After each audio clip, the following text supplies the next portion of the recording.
Catch Kick, the 15-minute fantasy football podcast. I'm Paul Stoltz, former professional kicker who spent way too much time in the offensive film room. And I'm Anthony Lafreri, an award-winning sports reporter who is one happy Cowboy fan today. Interesting week 2, Anthony. But before we get started and go over some of the highlights of the week, talk about some different players that may or may not be on your fantasy team, and then, of course, finish with our waiver wire pickup suggestions for the week. Just want to take a second to plug in. We are at FCK Podcast on both Twitter and Instagram. If you haven't yet subscribed to us on Apple Podcasts or YouTube, go ahead and do so, just so you can know as soon as one of these episodes is released, so that you can have that information at hand for you as you go to make your waiver wire ad drops going into the following weeks. Lastly, www.fckpodcast.com. Week 2, Anthony, some things stayed consistent. I'll give you an example. I thought, once again, Josh Allen, Cam Newton, phenomenal. And then some things didn't exactly stay consistent. The Colts looked pretty for real in week 2 after some not so good maneuvering in week 1 against the lowly Jaguars. What were some of your initial observations for week 2? Well, Paul, let's start at the top, right, with the Thursday night game from this week. How about Joe Burrow? Yeah, his fundamentals have been there since LSU. That final season, he looked really good. What did he throw the ball 61 times or something like that? Over 60 attempts, 316 yards, 3 touchdowns, and with those 60-plus attempts, he still completed 60% of his passes. I got to watch a lot of that game, and let me tell you something, Paul. This kid is legit. This kid is making pro throws. I know he's got some receivers. He's still got A.J. Green. He's got Tyler Boyd. Joe Mixon, I just feel bad for because their offensive line is trash. But if you would have swapped quarterbacks in that game and gave Burrow the Browns and gave Buster the Bungles, it would have been a 30-point blowout, because Burrow was just that good. Paul, in the first half of that game, he completed passes to 8 different receivers. This is a guy playing his 6th quarter of professional football. That's something veterans don't do.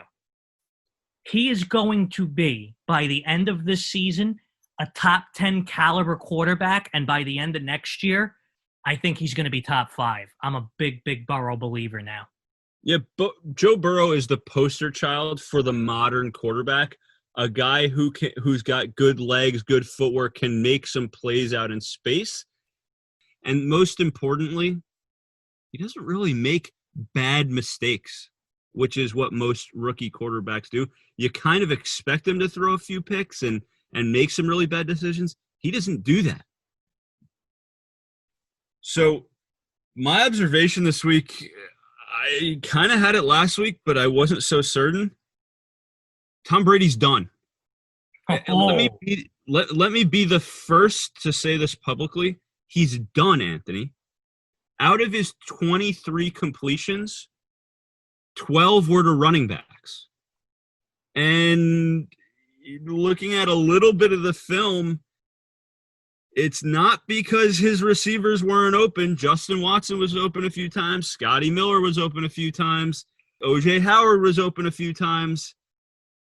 He went to relying on Mike Evans, which is kind of what Johnny Manziel did in college, because, again, I say it every week, Mike Evans has the best ball skills, top 2 or 3 in the NFL. And Mike Evans caught 7 of the 11 passes not thrown to a running back, and Mike Evans made him look good. Again, what we saw from Brady for 20-plus years was scientific, read the defense, find the open guys. That's not what Brady was doing. He was checking down. He was a little gun shy, going across the middle to the short and intermediate stuff. And he was kind of throwing it up down the sideline to Mike Evans, who made some phenomenal plays. I think he's done. I think he's done. Wow, that's a hot take. I hope you're wrong, but I know and trust you well enough to know what you're looking at when you look at film.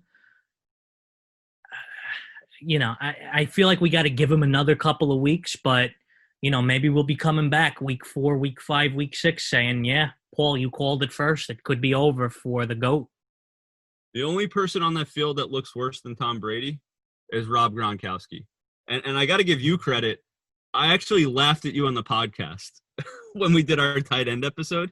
Mm-hmm. And I asked you off the cuff what tight end you think is getting overlooked, and you said O.J. Howard. Yeah. And I always say, right, all the talent in the world, but just never refined, doesn't spend enough time in his playbook, doesn't spend enough time really working on his craft. But sorry, he's the number one tight end right now.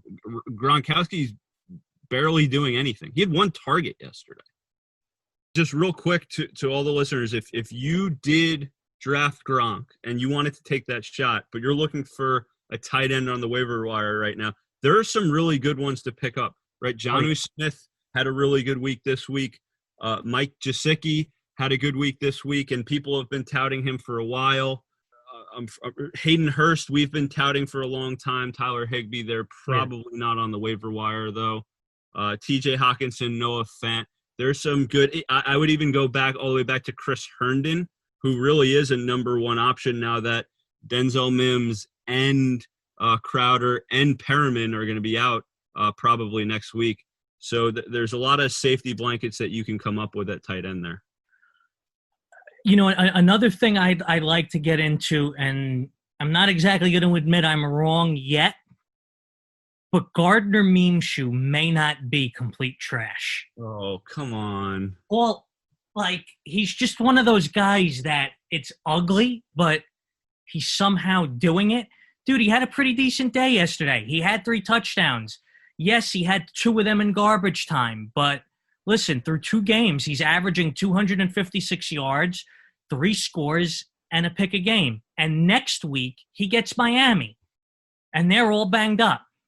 I'm not saying pick him up and start him, but if you're in a 2-quarterback league, I think he's worth an ad now. And if you're in a 2-quarterback league and you're, up the creek without a paddle, I could even foresee you maybe even starting him as your second quarterback.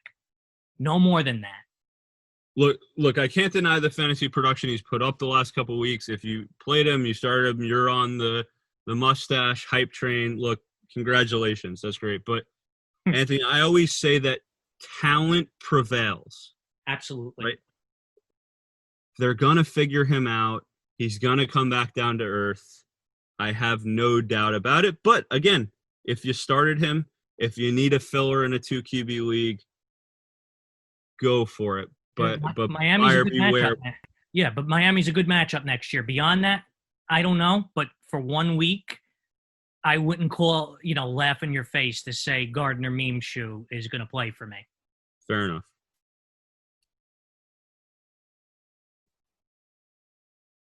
I'll give you the biggest disappointment of a team this weekend. And I'll be interested to hear how you react to this. I think the Vikings might suck. Oh, buddy, don't get me started. Don't get me started. Do you want to go first or do you want me to go first? Because this is going to be Ant's rant of the week. Go ahead. Go for it. Paul, I can't tell you how disappointed I am in the Minnesota Vikings. The Minnesota Vikings are trash in every sense of the word. They lost to the team that lost to Jacksonville.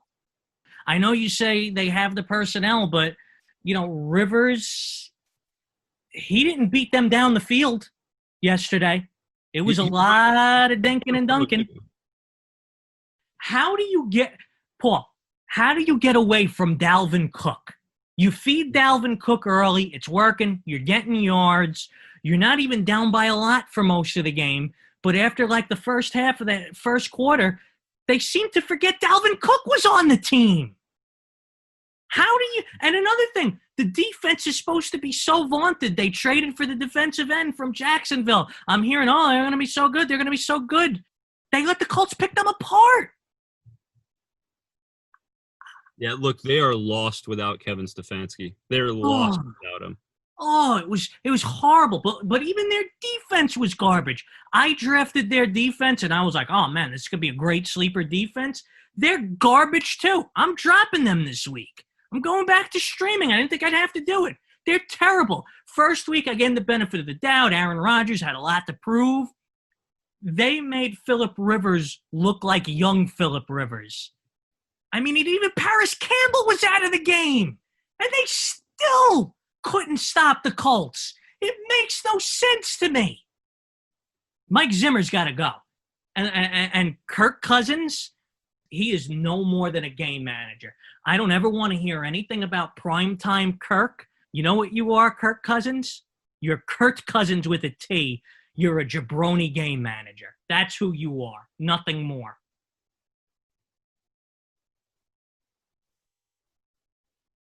Okay, so I've got a few observations from the shootout to end all shootouts in Dallas yesterday. First, let me start with the Falcons. Calvin Ridley is for real. I said this during my rankings that this would be the year that Ridley goes from being a number 2 to a number 1A. It's clearly happening. He had another monster game. He had 2 touchdowns within the first 5 minutes of the game. He had 100 yards. He's had two monster games in a row. I really, really like him. By the end of the year, he's the clear 1A to Julio Jones' 1. Next year, I think it's going to flip-flop. I think Ridley will be the guy getting most of the targets. And more importantly, in the short term, Julio looked like he tweaked his hammy a bit during the game. You know, that could limit him. So Ridley, I think, is probably going to get more targets in the short term. Maybe not the long term for this year, but if you got Ridley, get him in your lineup. Get him in your lineup and keep him there for a while. Yeah, I mean, what we really saw, just from a fantasy perspective, is that Julio was clearly hurt early. Ridley stepped up into the 1 slot. I am by no means ready to anoint Ridley as a 1B to Julio's 1A, because once Julio is fully healthy, it'll be fine. But what we saw was Julio became a decoy, right? And then that opened Ridley up. Russell Gage, again, worth a pickup on the waiver wire. And we finally got to see my boy Hayden Hurst in some space and getting some looks. And when he is in space, dude, yeah. When he is in space, he is one of the fastest tight ends in the league. Yeah, I don't know if he's available, but he's definitely worth an ad if you see him in your league. I mean, he was absolutely massacring the Cowboys in coverage. Jalen Smith could not handle covering him in the least bit.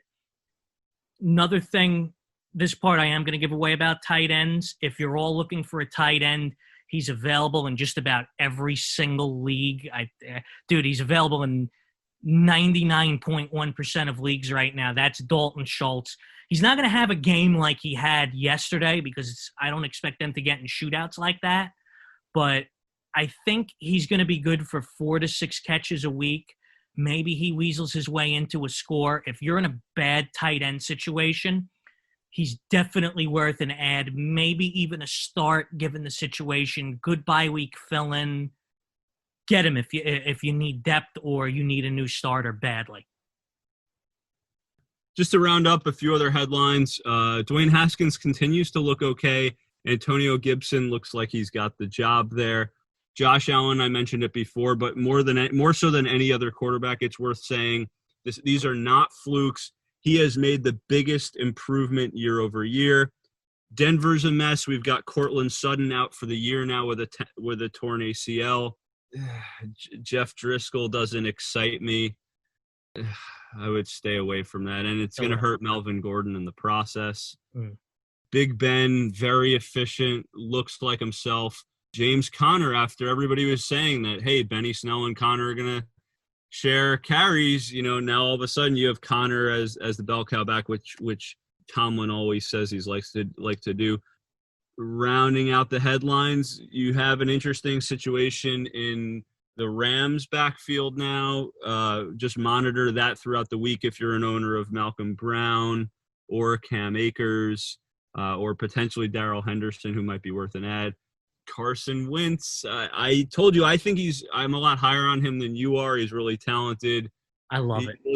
He looked mediocre. We finally got to see a bit of Miles Sanders, 20 carries, 95 yards, and a touchdown. All right, Anthony, here's the big part of the episode. We are going to go through our top 5 recommended waiver ads of the week. The way we do this is we first give away 5, 4, 3, and 2 each, and then we will say our top one. So, Anthony, why don't you go first? Hit him with your 5, 4, 3, 2 recommended waiver ads going into week 3. Okay, number 5, I've got Dalton Schultz. Number 4, I've got Jonnu Smith. And then instead of having a 3, I've just got a 2 and a 2A, and that's Mike Davis and Frank Gore. Davis, obviously, he's going to get the touches for the next few weeks because Christian McCaffrey is out. Frank Gore also going to get the touches. I was surprised, Paul. He got 21 touches. I know you're not a giant Frank Gore fan, but if you give me 21 touches a week, I will roster you. Not unfair. Let me run through mine for you. I've got an honorable mention because I couldn't tell you who it's going to be. It's whatever Giants running back is named the starter. Just monitor the situation. You've got Dion Lewis, who was brought in as the change of pace guy. Wayne Gallman is much more of a do-all back. I actually think everybody's talking about Dion Lewis. Who actually got most of the touches after Saquon went out. I actually think we're going to see more Wayne Gallman this week. But the other reason I say monitor it is I think that there is a good chance that they end up signing Devontae Freeman in the next 24 hours. We will see. So that was my honorable mention. But just running through it quick. Number 5, I got Corey Davis. My number 4 is McKinnon. My number 3 is Josh Kelly. And number 2, Myles Gaskin, who is the lead dog now in Miami. I think Breida does too similar of stuff to him, where Gaskin's going to continue to warrant more and more. Gaskin looks really good catching the ball out of the backfield, and Jordan Howard just looks slow. Yeah, I like your takes. I'm really hoping Mostert is okay because he is my number 3 running back. He's my flex, and but if I have to pick up a backup, I'm definitely picking up McKinnon. I thought he was having a better camp, and I think he's got more elusiveness, and he can catch the rock. So let me go into my number 1 now. It's funny you mentioned the Giants situation as your honorable mention. Well, I'm going to go out on a limb and make my number 1 Devontae Freeman, because the Giants are going to sign Devontae Freeman if they know what's good for them. I don't understand how he didn't sign with anybody over the offseason. I believe I said in an earlier episode I thought that Devontae Freeman was better than Miles Sanders, which at the moment I kind of look kind of dumb saying that, but considering the week he had. But I'm just a huge Devontae Freeman fan, and he's the only potential giant that I think could somewhat step into Saquon Barkley's shoes. Look, again, I think whoever it ends up being, I like that you went out on a limb with Devontae Freeman. I do still think he's got something left. My number 1, you mentioned, I think you said he was your number 3, but he's my number 1 because if I'm going to the waiver wire, I want to win now. And that's Mike Davis. McCaffrey pretty much played the whole game while he was hurt. Again, McCaffrey's going to be out 4 to 6 weeks, but even while McCaffrey was playing, Mike Davis caught 6 passes. This is a guy we've seen now in Denver and a few other places who whenever he's filled in and had a shot, he's been really productive.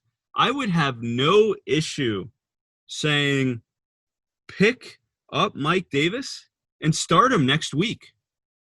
I think you're going to get a good return on your investment. We know Teddy Bridgewater likes to dump the ball off. So even if Mike Davis doesn't score a touchdown, even if he only gets 12 carries, I think he's a lock for 10 to 15 points. And if he scores a touchdown, he'll get even more. I'm starting him this week.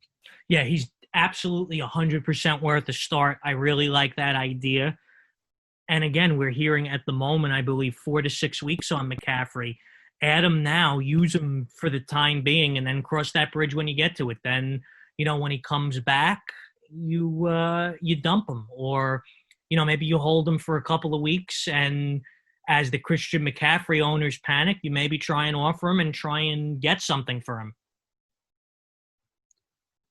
Well, that's our top 5 waiver ads for the week. Appreciate you guys tuning in. Once again, if you haven't hit subscribe yet on either Apple Podcasts or YouTube, go ahead and do so you can be notified every time we release one of these Waiver Wire episodes. We know it takes a lot of research sometimes to find the right guys to pick up on a week-to-week basis. We're trying to make it really easy for you in 15 to 20 minutes so you know who you can go ahead and look at, and you can skip all the research if you don't have a lot of time. At FCK Podcast on Instagram, on Twitter, and www.fckpodcast.com is our website. Thanks so much for tuning in this week, everyone.